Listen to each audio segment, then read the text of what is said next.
Hi, Peter Hudson here. I'm working on designing an electric self-launching ultralight sailplane called Echo, and I wanted to walk you through how I modeled the wing root fairings in FreeCAD. I'll be going through the workflow and maybe some of the reasons why I'm using the methods I'm using.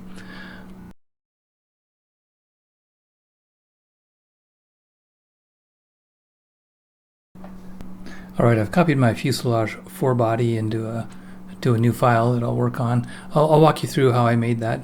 It's not necessarily related to the wing root fairing, but it might be of interest. First I'll delete the loft and just leave myself with some sketches, and we'll work from there. Basically what I've done is created a fuselage centerline. Now, being mostly a sailplane, there's a little droop at the front and a little droop at the tail. I want the flow lines to line up with the upwash and downwash from the wings. These sketches are made using the sketcher, and they're attached to the fuselage centerline. You can select the centerline and the point you'd like to attach it to.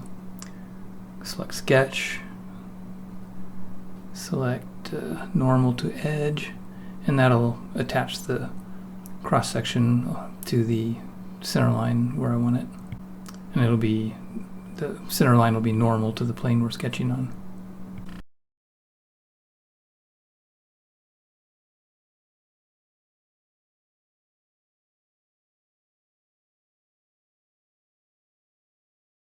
Once you have all your cross sections in place, go to the Part workbench and select the utility to loft, and then we'll go through and add each one of the cross sections to that loft table.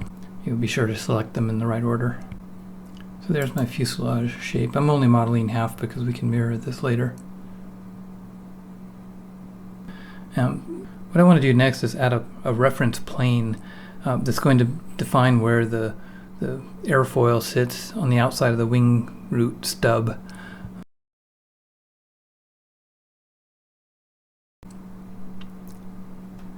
So into Part workbench, go to the primitives, select plane, and my wing root airfoil is about 755 millimeters, so call it 800 millimeters and 200 millimeters. This is just a reference, but I wanted it to be about the right size too. And then we need to position it, so if you click the three little dots in the placement area, I can put it in the right X, Y, and Z position.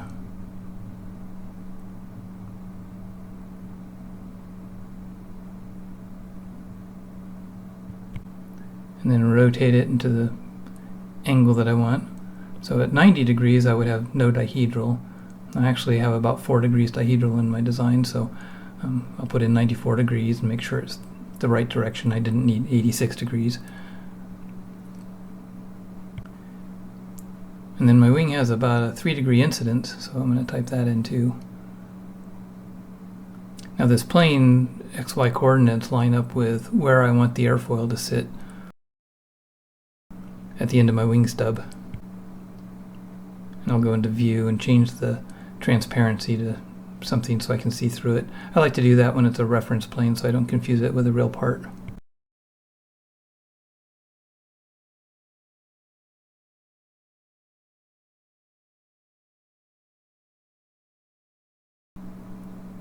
One might be tempted to just sketch on this reference plane and put your airfoil on there.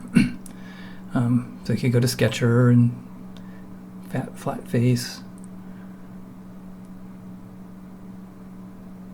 Hide the fuselage so it's not in our way.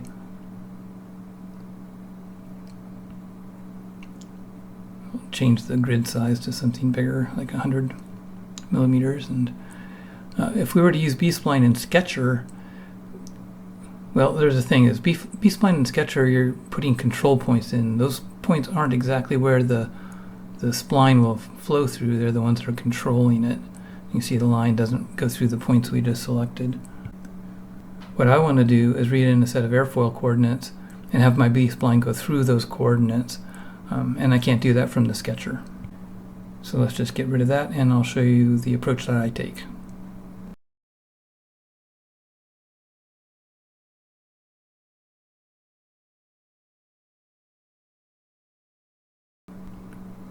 So this macro is a small Python script that'll read in a collection of coordinates in XYZ coordinates and create a B-spline through those points using the draft make B-spline command. I'll put I'll just copy and paste the text of this macro in my comments in case you're having trouble finding it any other way. And when I run the macro, it'll create an open file dialog box. I go select a text file that has my coordinates in it.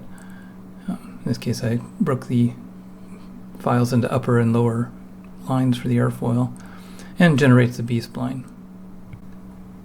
So I'll show you what that file looks like in a little bit more detail. The first line is just text that gets discarded, but it tells me what my airfoil is. I have the airfoil scaled to the length I want. I used X-foil and added some trailing edge gap. I want a 3 millimeter trailing edge gap all along my wing, and now what I want to do is attach my B-spline to my reference plane. So in the attachment support, I'll go select plane, and then under map mode, I'll go up to where I'm currently selecting, and I want to select the origin. Then you have to be sure to come over and click the next reference over in the attachment dialog, or else it'll keep reselecting the first one.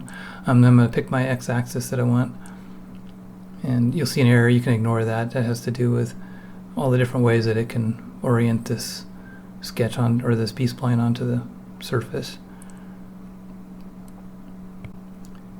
Then I'm going to select the second reference line, which will be the y-axis, and then I want OXN. So I've just find the origin, the x-coordinates, and then the y-coordinate defines the normal. And that puts my B-spline where I want it to, right on my reference plane.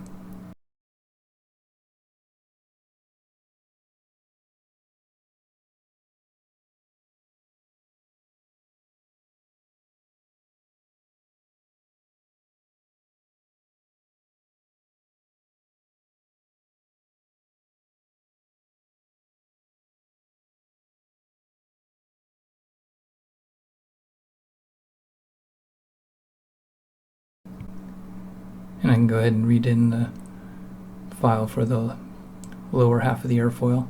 I do them as two separate halves because that's how I'm going to use them here. So each one's 1.5 millimeters. So I'll run the macro, open the lower coordinates. Just run through this again. We're going to support plane. I'll go to map mode. Select the origin.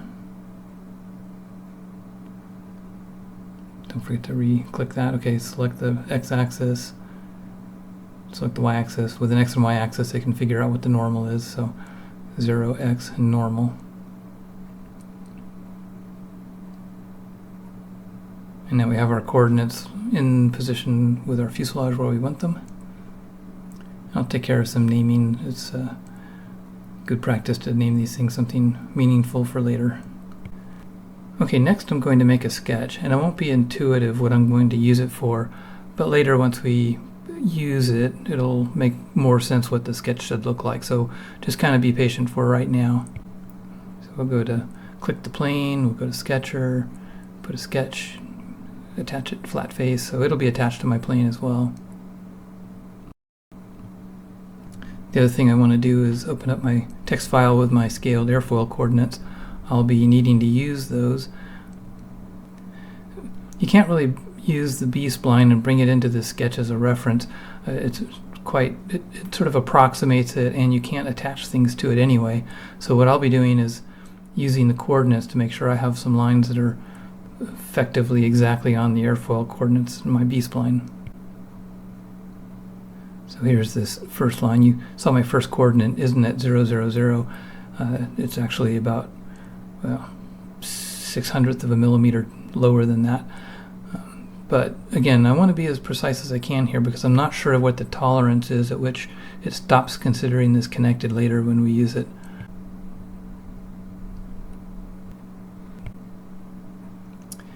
And I'm going to make a series of these lines that radiate outward from the airfoil B-spline. The length of these, it's going to be something we eyeball here. It's not defined by anything mathematical at this point. We can tweak it after the fact. I'll show you that later. Again, I pick my dimensions straight out of my airfoil coordinate text file so that I know that it falls right on the B-spline. I can set the length again to something arbitrary.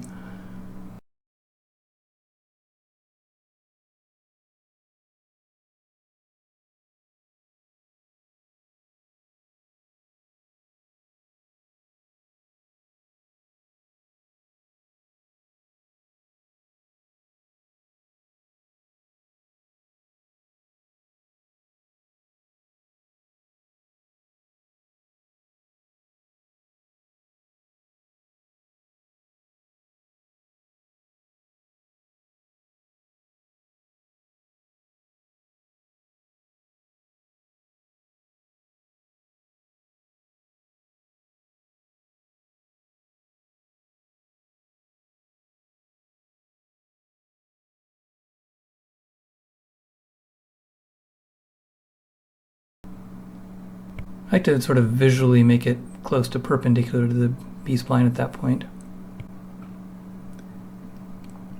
I also like to have a few extra any place where there's a lot of curvature, like here up around the leading edge.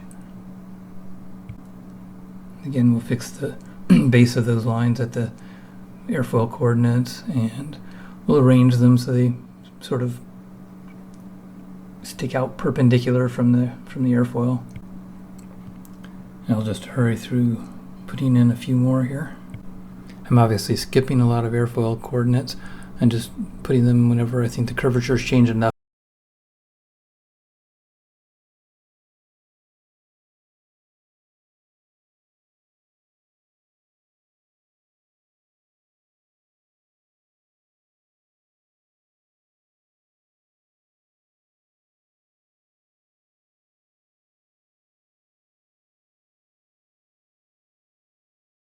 That I might want another point, and to put one right at the trailing edge.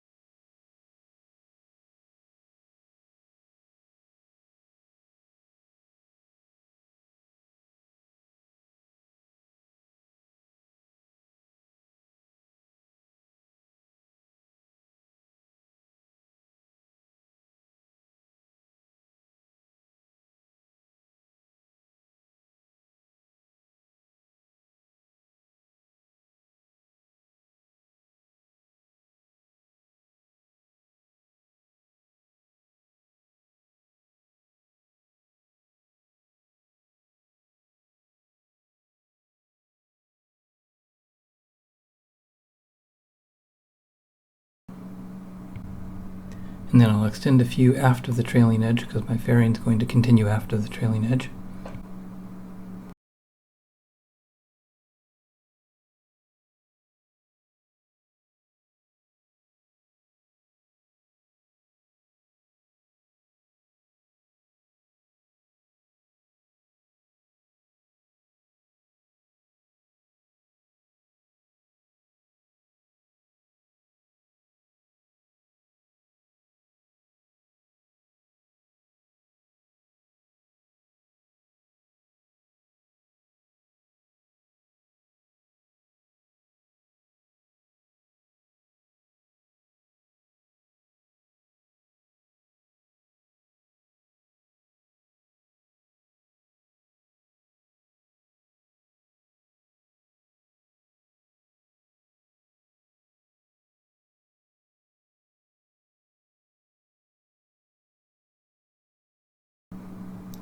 Another thing that I'll find helpful is to put some construction geometry across all the points of the lines that I just created. It kind of helps me visualize what the intersection with the fuselage is going to look like.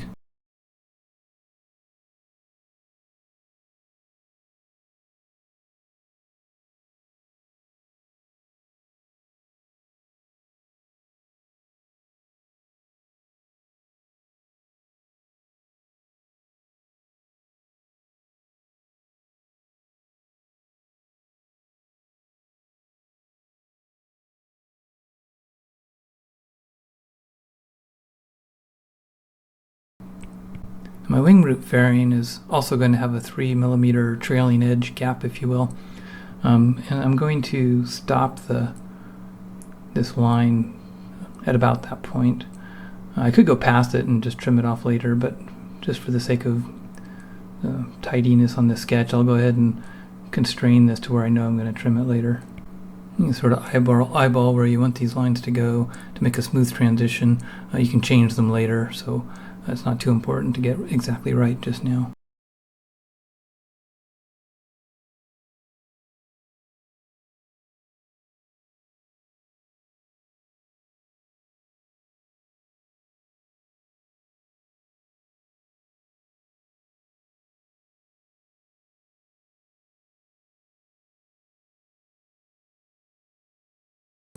So you can see how those are just hovering in space where the stub of the wing root is. So here I'm orienting the fuselage into some random view because I want to show you something about another tool in the curve workbench. We can select on this edge and select on the shell or the surface we want to have it mark, if you will, and go to trim a face with projected curve, and it will trim that face. It'll put a little slit there right on the curve, but that slit is, on the fuselage. But you may have also noticed that split occurred based on my viewport angle, and what I need to do is align my viewport with my airfoil reference plane.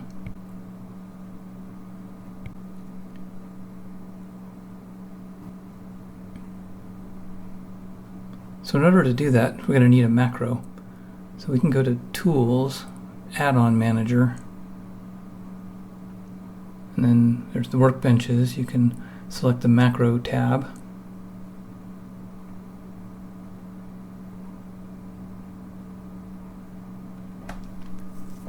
And we'll want Align View to Face.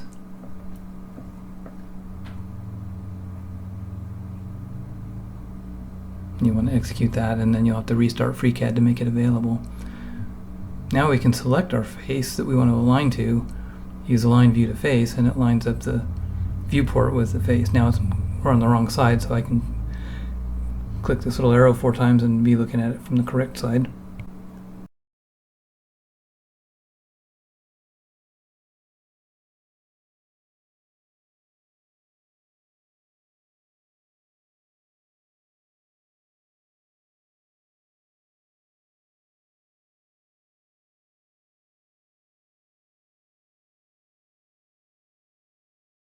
Now if we select each one of the edges from our sketch,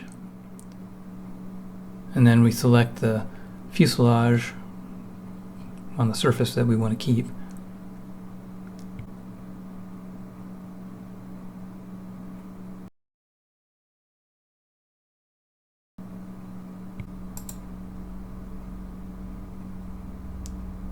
and then you can see we've created a number of little slits in our fuselage, and what I care about are the ones that are at the tops of the slits. That's where the top of my wing root fairing is going to be attached, and now that gives me an edge that I can use to create tangency, and that's really the important thing. So I'm going to use those little vertical slits in the fuselage as one of the 2 edges for a blend curve.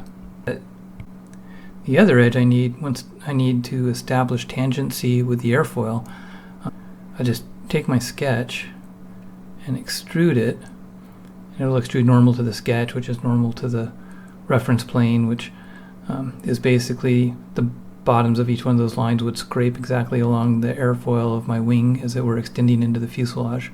In other words, that line will create tangency for me. And I'm just using those for reference, so I'm going to make them a little bit more transparent.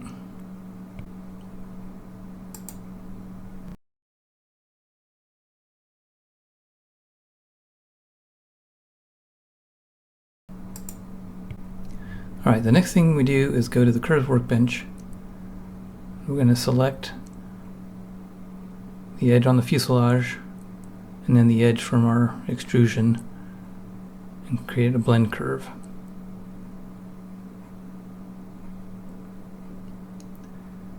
Now if you look in the data section of the blend curve, select the blend curve and then look in the data section, there you can control the tangency at each curve. There's C0, it's ugly. G1 is what I'll use. We can control where it's attached to that slit or to that curve. You know, some really big number takes it all the way to one end, 0 takes it all the way to the other. And we can attach it the way we want. We can play with what the tangency looks like. You know, negatives and positives, just switch directions. You can change how big those numbers are. Then attached to the frame, now the right side of that little extrusion is where the wing root rib would stop. So I can play with that. I can play with the scale. Again, I might need to turn it negative to get the tangency pointed in the right direction. So there we have a curve we're going to be using later to create this surface.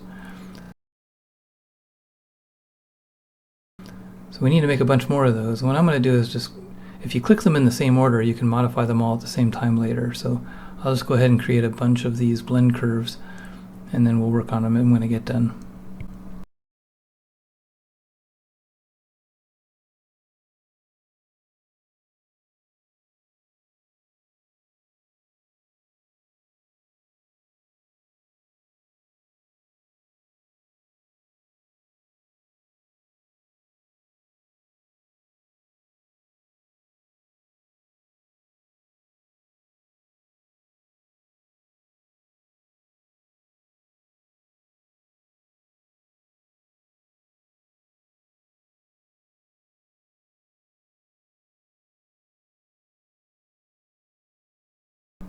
So now I can select them all at the same time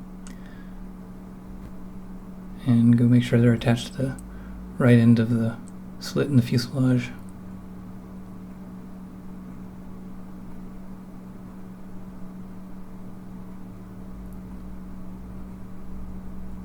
I can go to the other end and make sure they're at the right end of the extrusion.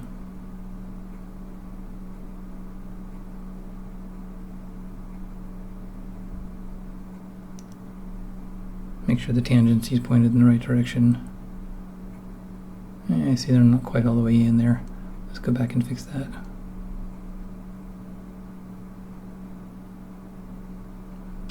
No, it's not that end.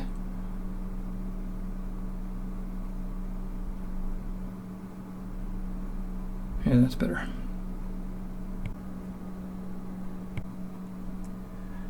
Next I'm going to do some freehand B-splines.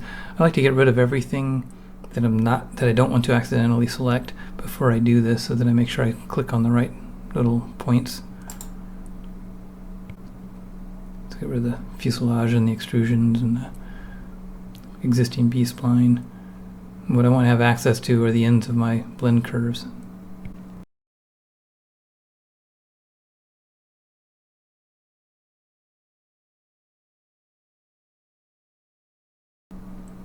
So I can select the ends of these 4 or 5 of them, create a freehand B-spline, and then you'll have to double click on it to stop the edit mode.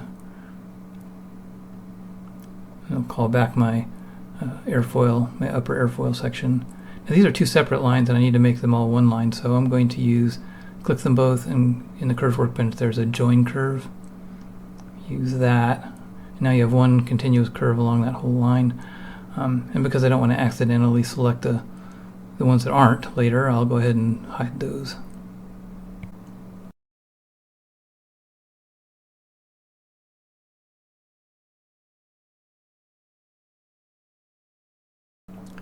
Alright, I'm going to do another freehand B-spline at the other end of these curves. Now each one of these points touches the fuselage, and each one of these blend curves is tangent to it at that point. So this curve kind of defines where this whole root fairing is going to attach to the fuselage. And this freehand B-spline is a three-dimensional spline that'll go exactly through those points.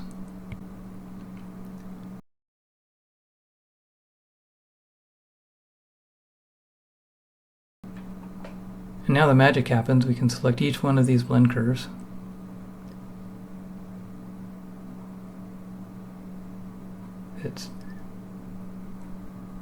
Try that again. We'll select each one of these blend curves. Each one is, tangent to the surface of the wing and tangent to the fuselage.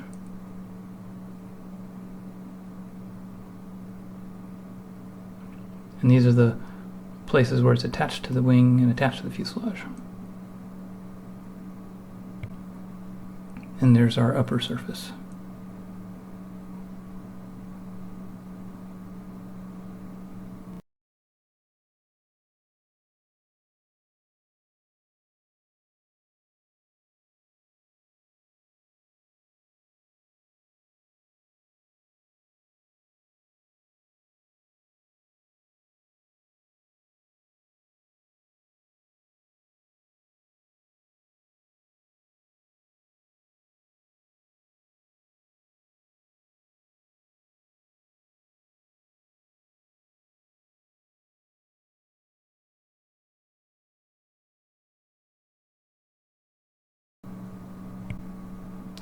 So you can see how it looks attached to the fuselage. And the next step is going to be to trim off the aft part of that fairing that I don't want. And go to the sketcher workbench, create a sketch. Note I have my reference surface highlighted. And I'm just going to make a line. It can be anywhere you want to trim it off. I have a feel for where I want to trim it based on where I think the airflow is going to be when I'm all done, but for right now, let's just say it aligns up pretty well with the reference chord line of the airfoil. So I'm going to create a line parallel to that. I'm going to stand it off 1.5 millimeters because, like I say, I want that 1.5 millimeter on the upper and 1.5 on the lower, creating a 3 millimeter gap at the trailing edge because I need a finite thickness to that. So I'm going to create the sketch. So I've created the sketch. That'll be my trim line. I need to line this up normal to the face. I need to line the viewport to the reference surface, basically. So I'll go back to my macro, align view to face. Of course, it's on the wrong side, so I can click 4 times and be on the right side.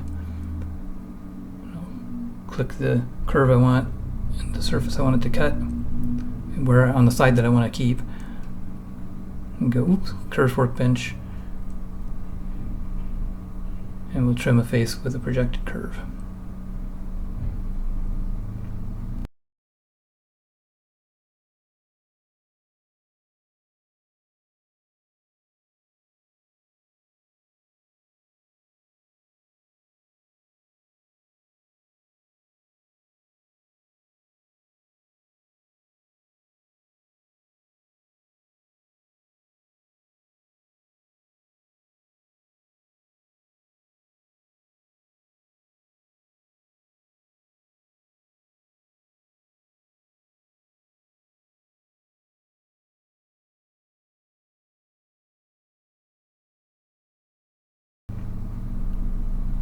Now we can see how that looks on the fuselage.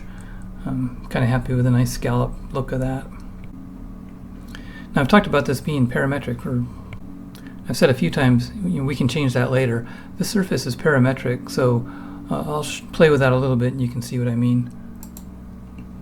If we highlight our blend curves, I can go pick one.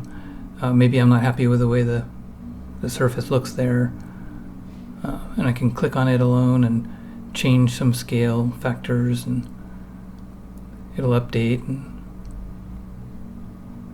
basically change the surface locally if I need to. I'll make a big example so you can really see it.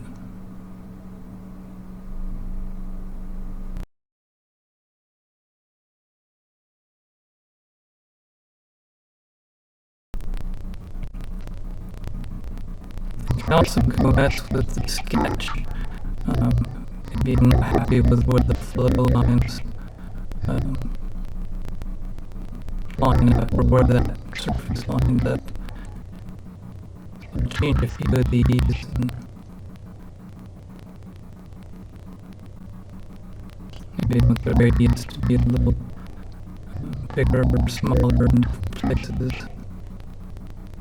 It's not the radius, but the curvature.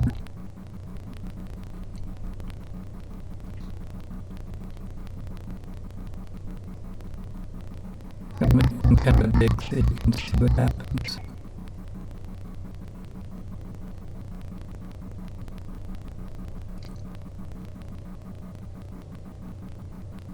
If we go back and look at our fairing, you can see that up there. So we can play with that.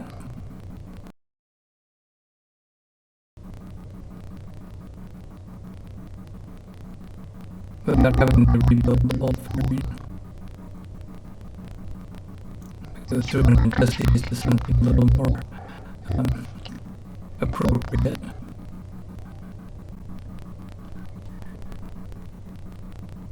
So that looks pretty smooth. One of the other tricks you can use is in the curved workbench. There's an ISO curve button. I'll show you how that works. You select the surface, select ISO curve. You can change the number of user V's. Just kind of set it to some number. Give me some visualizing lines, in the absence of a wing.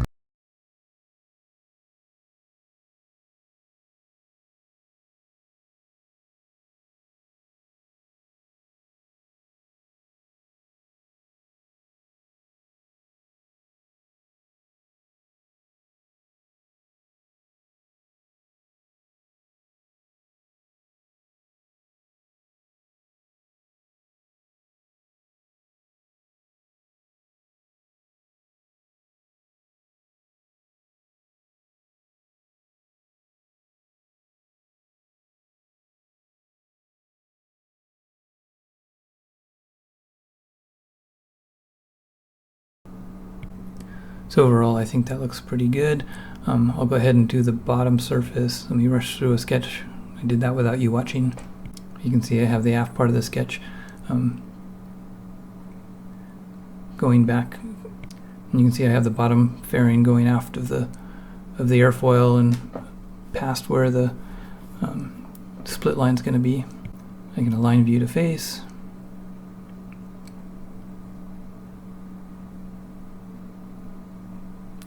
Flip it around.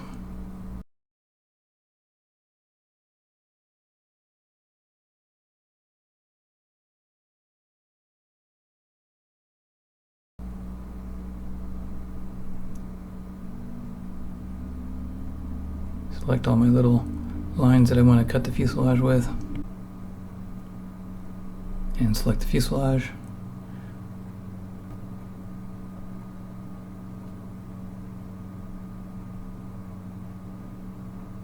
Get back in the curves workbench.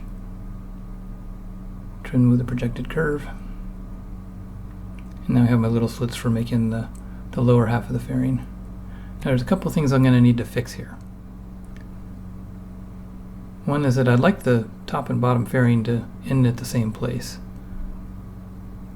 So I'm just going to tweak my sketch so that that happens. And you can also see the upper half of the fairing doesn't go all the way down where it's supposed to. Probably because my trim line from before went too far forward, and I'll have to fix that too. So I'll just manually make that last point line up with the one from the upper surface.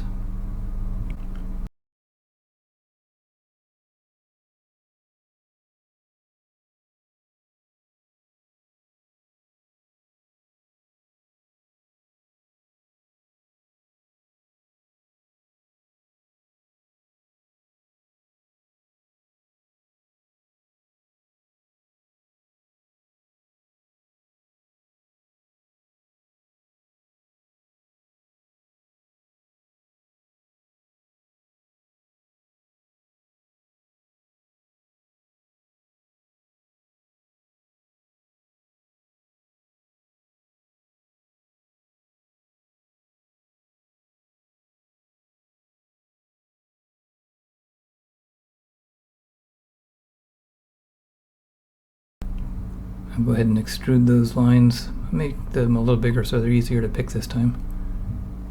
Change their transparency so I remember they're not actually anything important to me. And I can make my blend curves.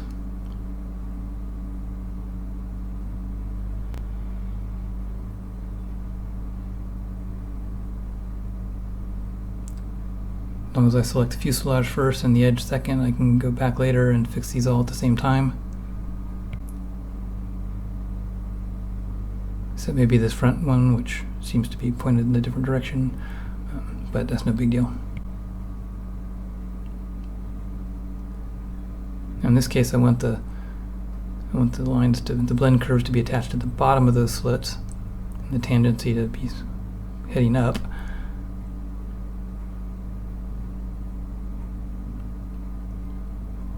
And then I'll have to go fix that front one.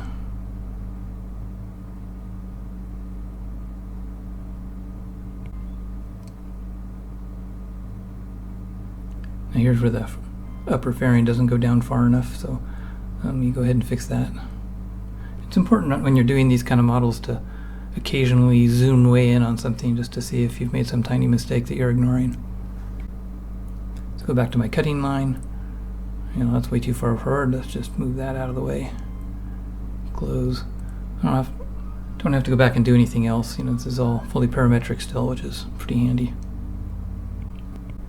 Alright, let's hide things I don't want to be able to select. Pull up my lower airfoil coordinate, or B-spline, and then hide it. So now I'm going to make a freehand B-spline in the curve workbench again. Double click to get out of the edit mode. Collect my airfoil B-spline. I could have created a B-spline for the airfoil too, but it's not precise. It'd go precisely through those points, but it wouldn't line up with the airfoil as accurately as I want. But in this case, I can just use the B-spline we generated when we imported the data points, and it'll be very accurate.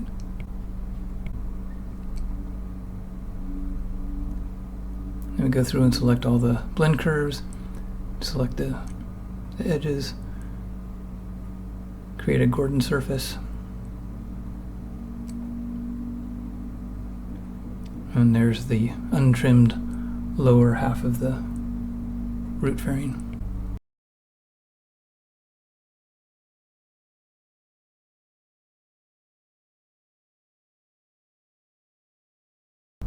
Everything looks good up close around the nose.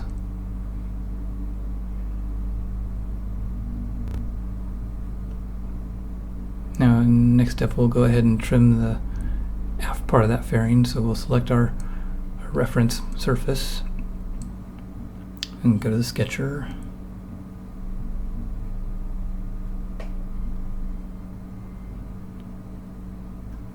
Attach it to the flat face.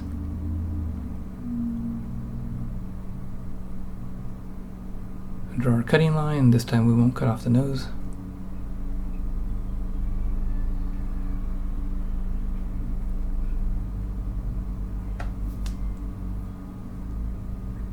I'm going to set it at 1.5 millimeters below the chord reference line.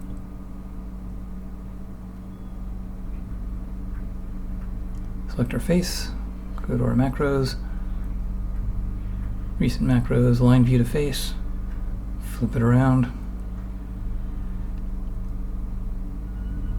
select the line, select the surface we want it to cut, and the side we want to keep. Get back in the curves workbench, trim surface from a projected curve, and now the bottom side is trimmed as well.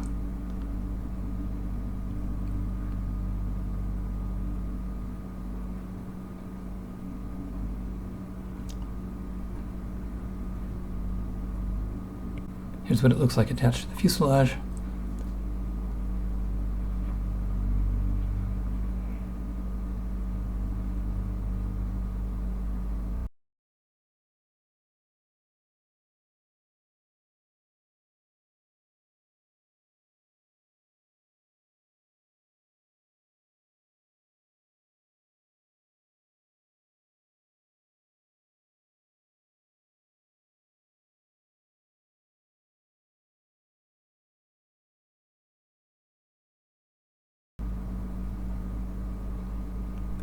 And if we look at where the two trailing edges are, or the two trim surfaces are, they don't line up exactly the way you might want. But you can mess with that with your blend curves. I'll pick one and show you. I really feel like I only need to get it close, because in reality, when I'm building, I'll be able to fix that all with a piece of sandpaper. But I can change the scale and the tangencies, and it'll change how much of that trailing edge is trimmed away. That was maybe a little more than it needed, so somewhere in between -1 and -1.1. Let's go -1.05. Yeah, looks good enough.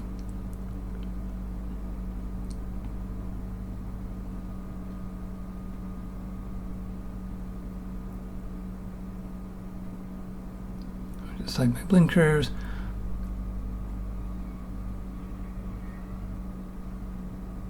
Maybe hide my forebody, get rid of some things we don't need to see. And then to close out this fairing, basically to finish this job, we can select the aft cut of the upper and lower surface, go to the part workbench, and create a ruled surface between those two edges. So making that ruled surface was one way to close this out. There's lots of other ways to trim the fuselage or trim the wings that you attach to it, but that's kind of independent from this topic, so I'll leave you to play with that on your own. Well, there's how she looks on the finished fuselage. So I watched hours of mango jelly tutorial videos on the Curves workbench, for which I'm very grateful. It still took a while to figure out this process to make it work with my shapes and geometries, and hopefully my sharing this workflow with you will speed that process along on your project. Well, thanks for watching, and that's all for now.